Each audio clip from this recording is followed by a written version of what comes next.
वो सारे विकारों पर विजय प्राप्त कर लेता है। अहंकार को अमर शत्रु इसीलिए कहा गया क्योंकि अहंकार जीवन के अंतिम समय तक साथ रहता है। आदमी सबसे मुक्त हो सकता है, लेकिन अहंकार से आदमी अंतिम समय तक मुक्त नहीं हो पाता,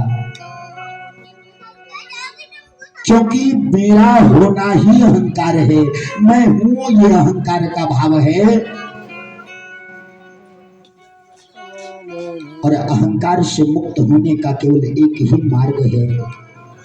आप केवल अहंकार से मुक्त हो जाओ, आप जीवन में प्रकृति के 6 विकारों से मुक्त हो जाओगे। मेरा दावा है आप परम भाव में पहुंच जाओगे। लेकिन अहंकार से मुक्त होना इतना कठिन है कि कोई मुक्त हो ही नहीं सकता। क्यों नहीं हो सकता, उसका कारण मैं बताऊं।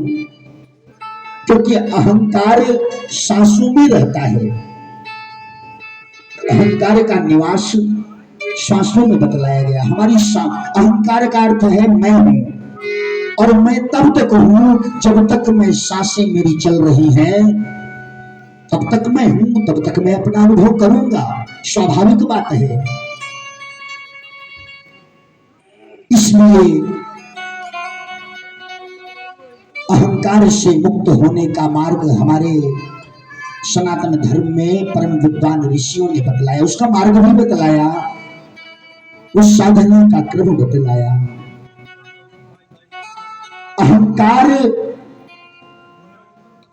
से मुक्ति होने के लिए आपको अहंकार के भीतर जाना पड़ेगा, तब आप अहंकार से मुक्त हो सकते हो। आप मनुष्य की तरह भी सोचते रहो कि मैं अहंकार नहीं करूंगा, लेकिन अहंकार स्वाभाविक हो जाएगा, क्योंकि आप हो तो अहंकार है।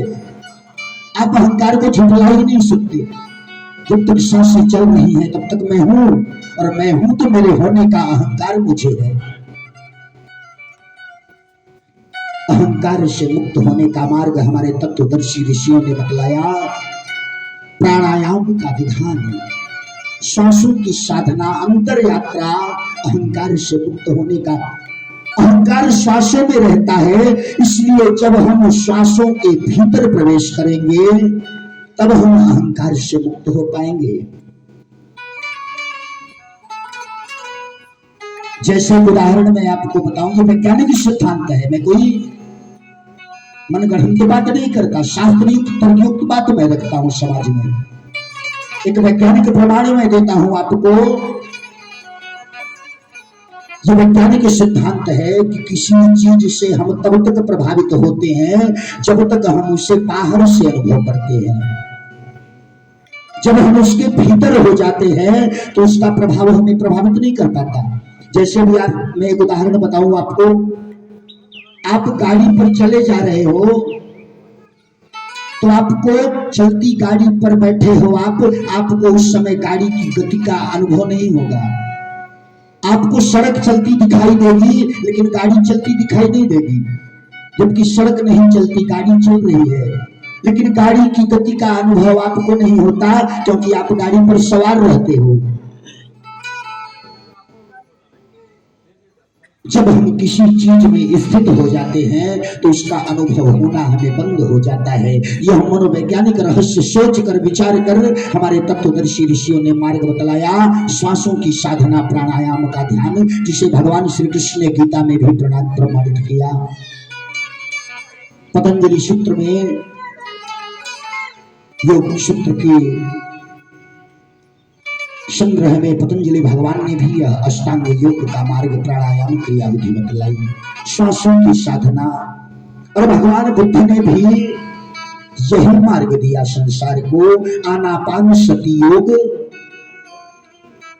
श्वास दर्शन, श्वास अनुभूति, अपनी आती जाती श्वासों में स्थित होना,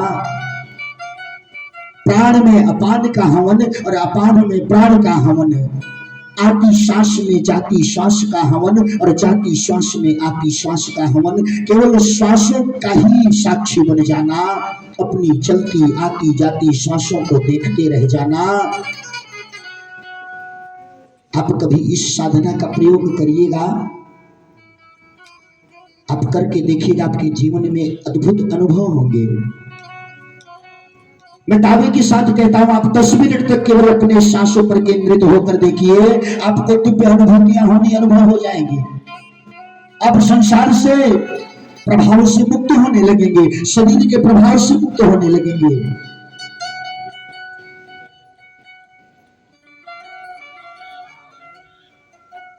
वह प्राणायाम साधना विधि बतलाई, साक्षी ध्यान की साधना विधि बतलाई, अष्टांग योग का मार्ग बतलाया, साक्षी ध्यान का सिद्धांत बतलाया।